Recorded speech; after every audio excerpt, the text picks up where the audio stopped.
Every generation of the royal family has to reinvent the role for the generation that they serve. The role of a lifetime. He's going to bring down. The British monarchy has just been pushed to the absolute brink as an unprecedented quiet coup takes place behind the closed doors of Buckingham Palace. Prince William has officially seized absolute control of the crown, and his very first act is to banish Queen Camilla from the royal estate in brutal, calculated retaliation after a shocking multi-million-dollar secret luxury yacht scandal was fully exposed to the public. This scandal is so toxic, it threatens to destroy the Windsor legacy forever, leaving the world to wonder, how did Camilla secretly fund this lavish getaway? What dark secrets were uncovered on that yacht? And exactly how did William find the legal power to throw the Queen out? In this video, we unwrap the hidden evidence, the frantic palace cover-ups, and the exact moment the future king decided enough was enough. Welcome to the ultimate royal takedown. The trip nobody was supposed to know about it was late July 2025. While William and Kate were carrying out back-to-back public engagements across the United Kingdom, visiting a children's hospice in Birmingham, and attending a veterans event near Edinburgh, Camilla was in a completely different place. She was on a yacht. This was not a royal ship. It was not a vessel chartered by the crown with an official staff list and an entry in the court circular. Instead, it was a private super yacht registered in Malta and anchored off the southern coast of France. The boat belonged to a man whose name did not appear anywhere in Camilla's official schedule, her public diary, or any press release issued by the palace during that entire summer. No one announced the trip to the public. No royal correspondents received a briefing about it. Even the palace press office, which normally records nearly every major movement of senior working royals, had absolutely no record of the journey. That fact alone reveals a great deal. The yacht belonged to a financier based in Switzerland. Over the past 10 years, his name had appeared in multiple European lobbying disclosures. His company maintains active business interests in land development, agricultural policy, and heritage property laws. These specific fields are uncomfortably close to the types of decisions that royal patronages and crown estate management can influence. This man is not a convicted criminal, and authorities have never charged him with any crime. However, he is exactly the kind of individual that the royal family was supposed to avoid after the Prince Andrew scandals. Camilla had stayed on his boat as a guest before this. That detail came to light later, and we will return to it shortly. For now, let us look closely at this specific trip in late July, which lasted for 5 days. The guest list featured a Conservative Party donor with active property planning applications in the West Country. It also included a European media executive whose company holds broadcasting contracts with businesses that receive royal endorsements. Finally, there were at least 2 individuals whose names appeared in leaked files from a 2023 lobbying investigation in Brussels.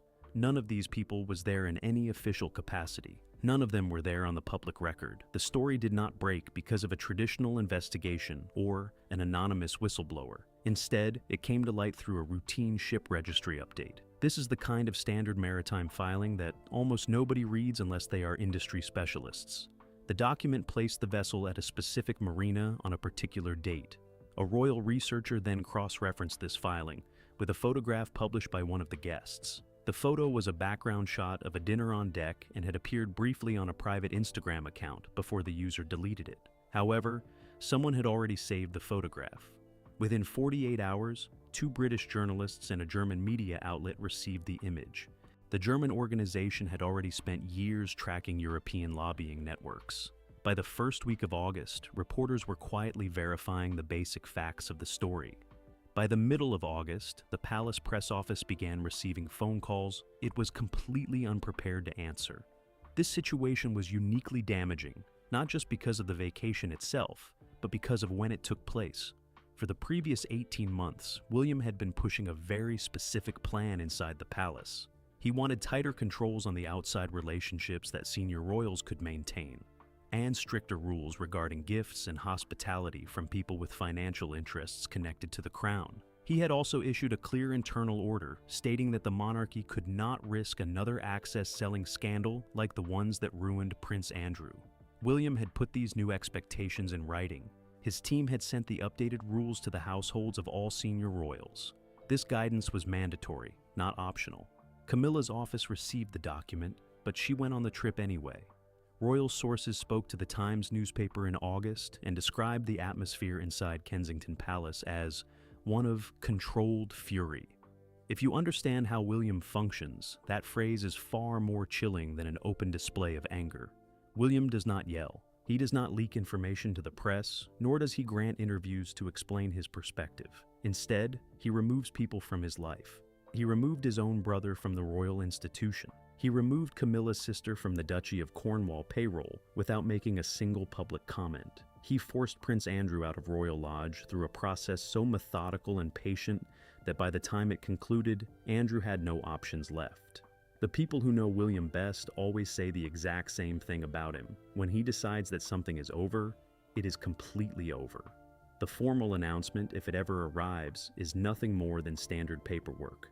Therefore, by late August, the question circulating within palace circles was not whether William would take action. The real question was how he would respond and how quickly. Yet, there is another critical detail we need to consider before examining his reaction. Who informed him? William did not find out about the story from the news media. He learned about it before journalists even began making their initial phone calls.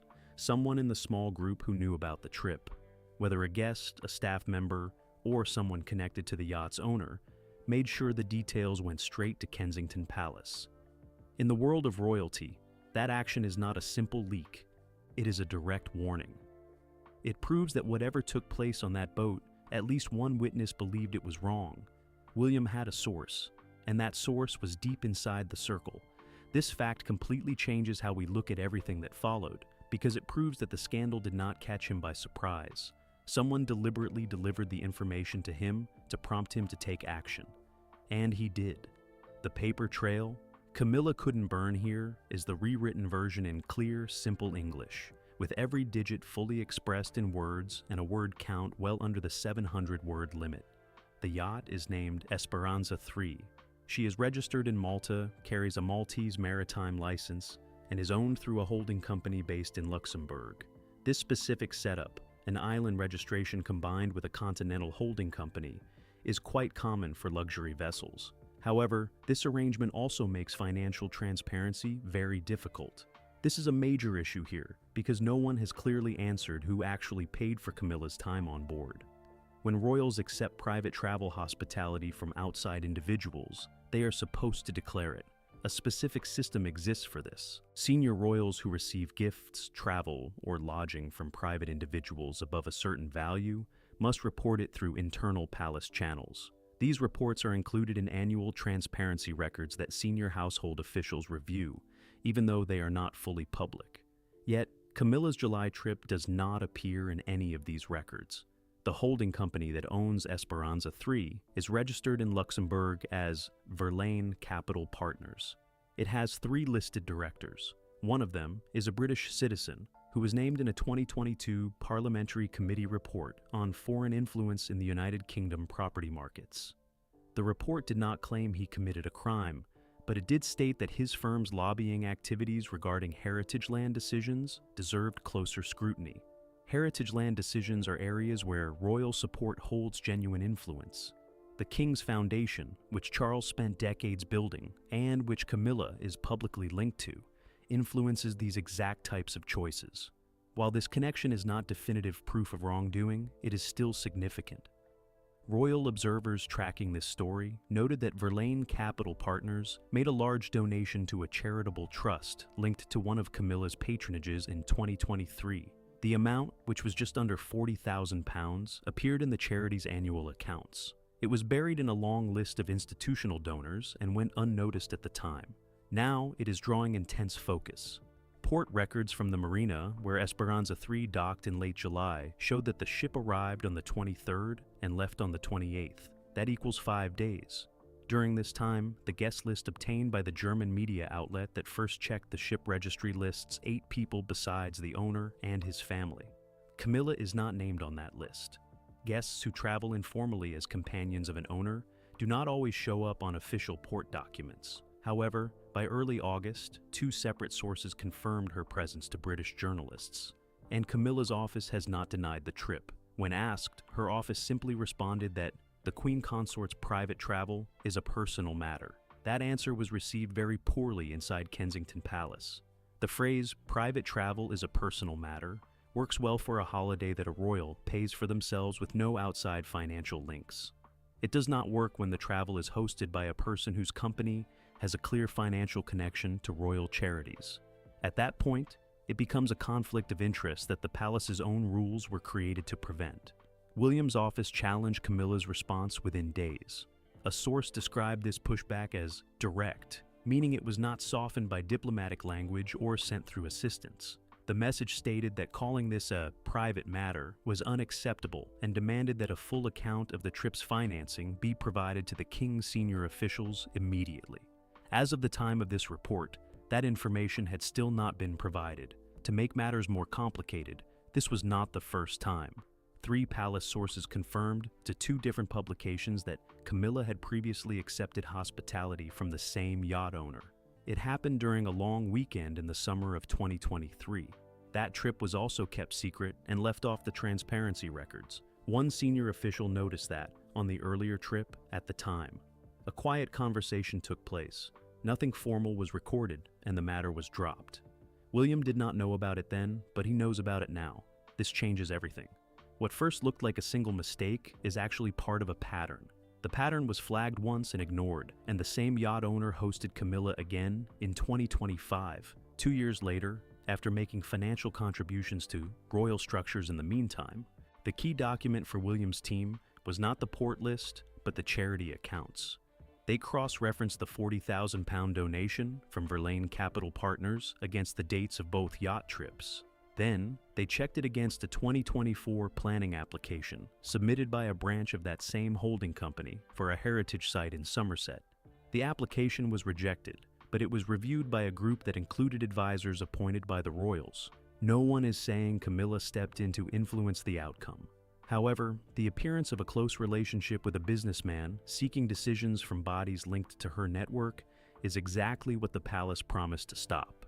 By late August, William's team saw that this was no longer just a story about a yacht. It was a failure of palace governance. This left everyone facing a question that no one inside the palace wanted to ask out loud. Did Charles know? What William said behind closed doors. The meeting took place on a Tuesday during the first week of September, 2025. It was held at Kensington Palace rather than Buckingham Palace. That choice of location is highly significant, because William choosing his own residence instead of the king's home sends a clear signal before the meeting even starts. 3 senior advisors attended. These included William's private secretary, his communications secretary, and one official from the king's household who had been ordered to attend rather than invited. Ordered is exactly the right word, and no one in the room missed the importance of that distinction. William brought a physical folder filled with printed documents instead of using a digital screen. Inside were the charity financial statements, the port logs, the lobbying disclosures from 2022, and a single-page summary of the 2023 trip. This earlier journey was the one that had been quietly noted and then hidden away by an official who should have passed the information up the chain of command. He placed the folder on the table and left it there. He did not describe the contents or guide them through the pages. Instead, he simply said, "I need to know who saw this in 2023 and decided it didn't need to go further." The official from the king's household, a man with over 15 years of palace experience, could not provide a clear answer.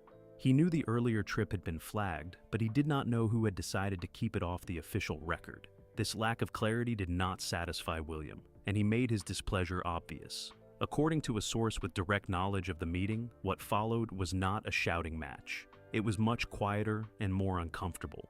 William went through the paper trail step by step. The first trip, the financial donation, the property planning application, and the second trip. He arranged them in chronological order and asked a simple question. At what point was my father informed? The answer was complicated. Charles had been told about the July trip, but only as a casual update, not as a formal disclosure. He knew about it the way a husband is told his wife is going on a holiday, learning the location, the approximate dates, and that she was traveling with friends. He had not been told who owned the yacht, nor did he know about the Luxembourg holding company, the lobbying history, or the charity donation. Whether he bothered to ask is a separate question, and it was one that nobody in the room was willing to answer directly. William sat in silence for a moment before saying that the king did not know because the system failed to protect the right things. He then made 3 specific demands. First, a full written disclosure of both trips had to be given to the king's principal private secretary within 7 days. Second, a full review of Camilla's patronages was required to check for links to outside donors. Third, he demanded an immediate suspension of all contact between Camilla's household and the yacht owner. Camilla pushed back against this final demand through Charles. The king called William the next day, arguing that Camilla had no intent to deceive and that a formal review would only leak to the media. William responded directly, noting that the story was already out, and the palace could either manage the situation or be destroyed by it. Charles did not agree right away, but he did not tell William to stop either. By the end of the week, Camilla's office sent a partial disclosure, which William's team immediately rejected as incomplete. This formal rejection of the Queen Consort's office by a future king has no modern precedent. A stalemate ensued, with Camilla's office providing only the minimum required information. However, the stalemate ended abruptly when a new piece of information emerged from inside the palace. One of the yacht guests had held an unlogged meeting in London with a member of Camilla's patronage advisory board just 6 weeks before the trip. Charles caught between his wife and his son. There is a photograph from September the 12th, 2025.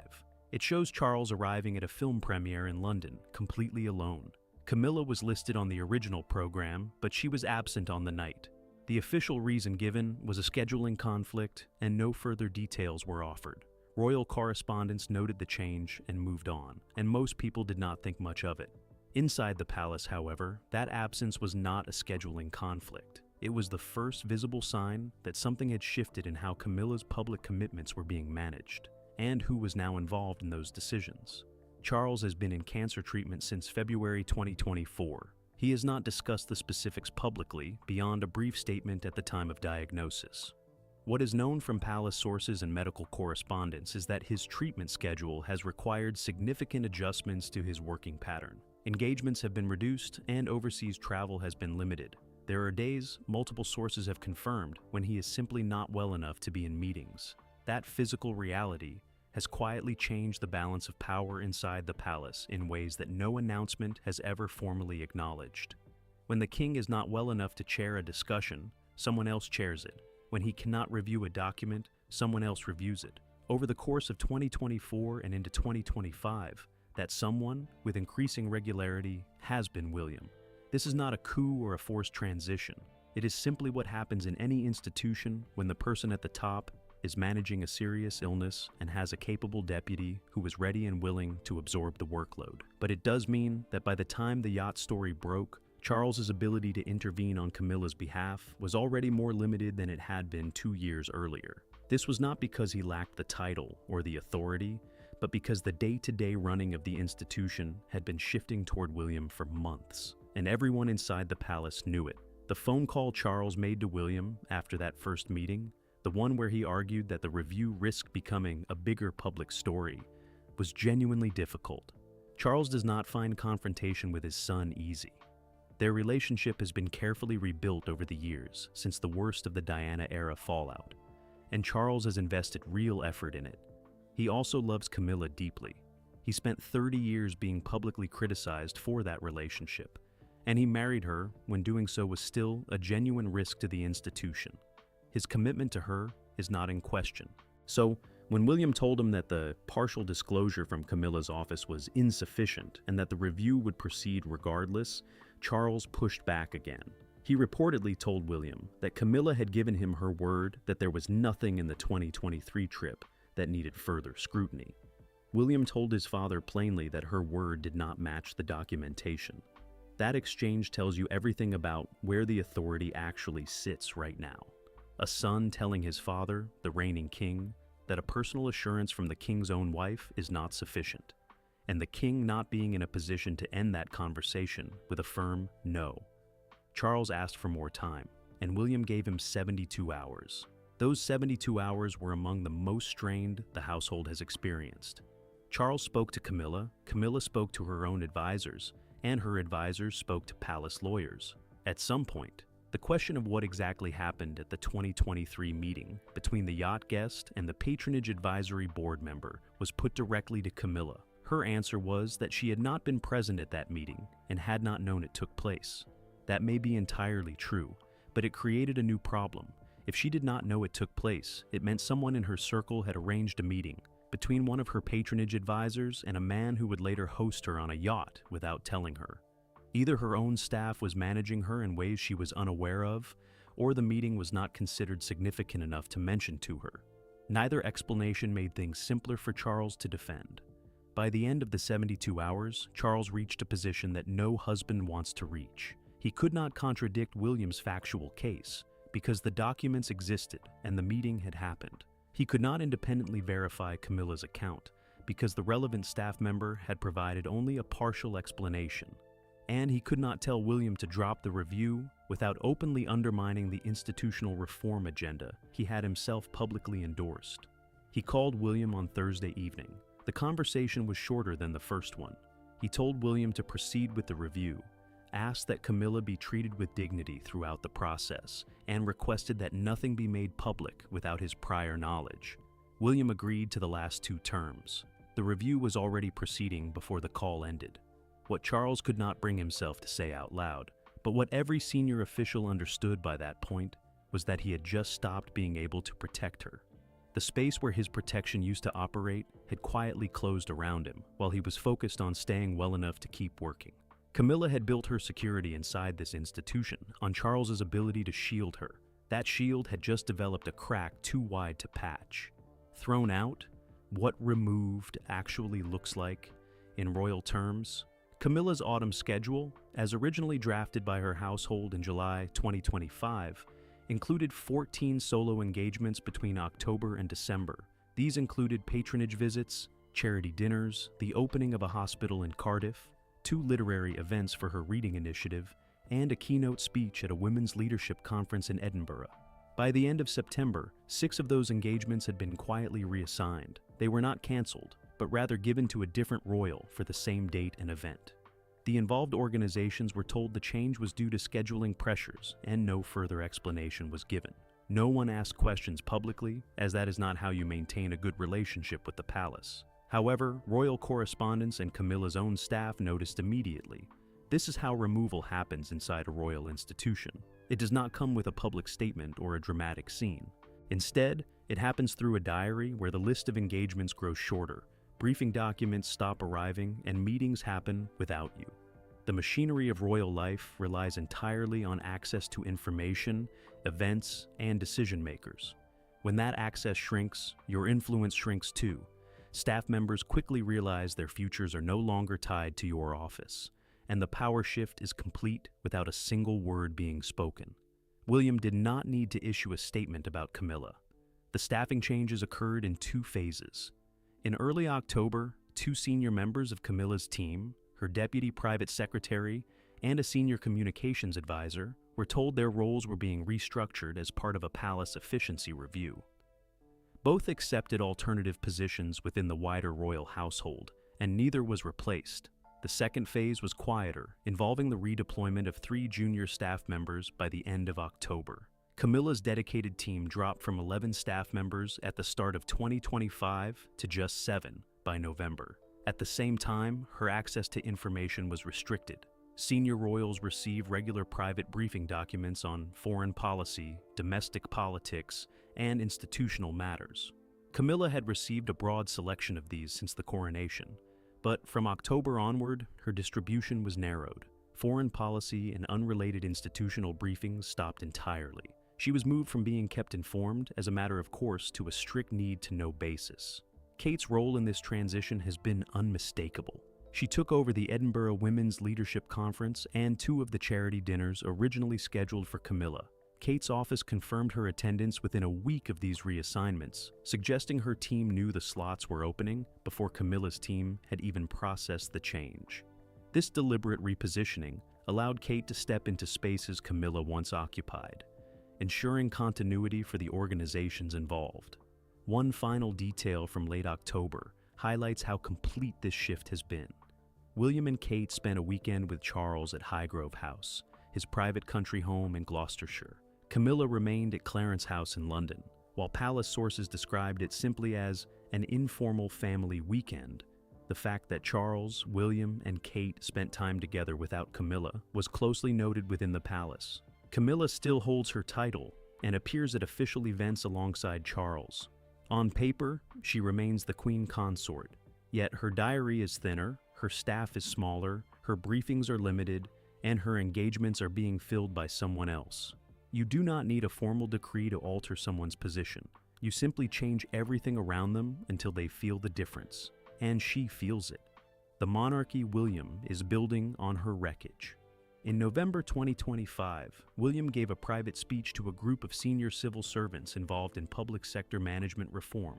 The event was closed to the press, and no transcript was ever released. However, two people who attended later described the meeting to journalists. What they reported was not the type of careful, cautious language people usually expect from a future king trying to protect his image. William told the room plainly that institutions that protect individuals at the expense of their own integrity do not survive.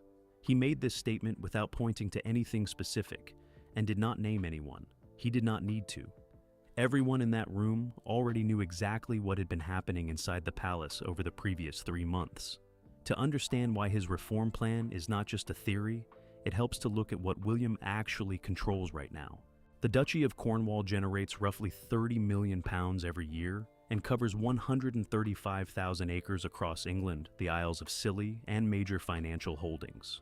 William has managed this massive estate since September 2022, when Charles became king. In less than 4 years, he has replaced outside contractors, restructured the management team, and cut arrangements that relied on personal trust rather than written agreements. That last point is crucial. Undocumented arrangements based on personal trust are exactly what happened on that yacht. William did not develop his strict view on governance by accident. He built it over years of running a £1 billion estate, and he proved it worked there before applying it to Camilla. The Royal Foundation shows exactly how his mind functions. It has a chief executive, a board, published annual accounts, and clear goals. When a program fails to deliver, it is cut. One former advisor explained that William runs the organization like someone who has been burned by secrecy before and believes documentation is the only real protection. Everything is on the record and open to review. This is not a personality quirk. It is a system built after watching his own family repeatedly damage themselves through informal, unrecorded arrangements. William has been very clear about the kind of monarchy he intends to build. He wants fewer working royals, tighter controls over who represents the crown, and zero tolerance for outside financial relationships that appear to be conflicts of interest. The yacht scandal simply gave him the justification and momentum to speed up these changes. The reduction in working royals is already happening. Andrew and Harry are gone. Extended family members who used to handle regional events have been quietly phased out. The public face of the monarchy is now essentially William, Kate, Charles, and Anne, with reduced workloads. This smaller group is much easier to manage, meaning fewer risks, fewer informal relationships, and fewer secret trips. Kate's position in this new structure has changed significantly. She returned to full public duties in early 2025 after her cancer treatment, quickly taking on a heavy workload. Her office now handles major coordination tasks, and she attends strategy meetings that traditionally would not have included the Princess of Wales. One source described her as a co-strategist rather than just a supporting spouse. William trusts her judgment above all others, making her the second most powerful person in the institution. Against this backdrop, Camilla's reduced role is not just a temporary punishment for the yacht trip. The monarchy William is building has a new center of gravity, and she is simply not part of it. The engagements shifted to Kate are not going back, and the cuts to Camilla's staff will not be reversed. This leaves one major unanswered question that palace officials avoid. When Charles dies, Camilla will become the Queen Dowager. She will keep her title and a residence, but major estates like Sandringham and Balmoral will pass to William. The institutional support she relies on exists because Charles is king. When that changes, her quality of life will depend entirely on William's generosity. Given everything that has happened, it is highly unlikely he will offer much. Camilla still has her title, She still walks beside Charles at state occasions, but the diary is thinner, the staff is fewer, and the woman filling her spaces is Kate. 3 questions nobody inside that palace is answering right now. Did Camilla genuinely not understand the risk she was taking? Is William right to move this decisively? Or is he building a monarchy so controlled that it has no room for human error? And when Charles is gone, will William extend the generosity Camilla will desperately need from a man whose mother she helped destroy? Leave your answers below. Subscribe for more on what is actually happening behind those palace doors. The next video goes deeper. You will not want to miss it.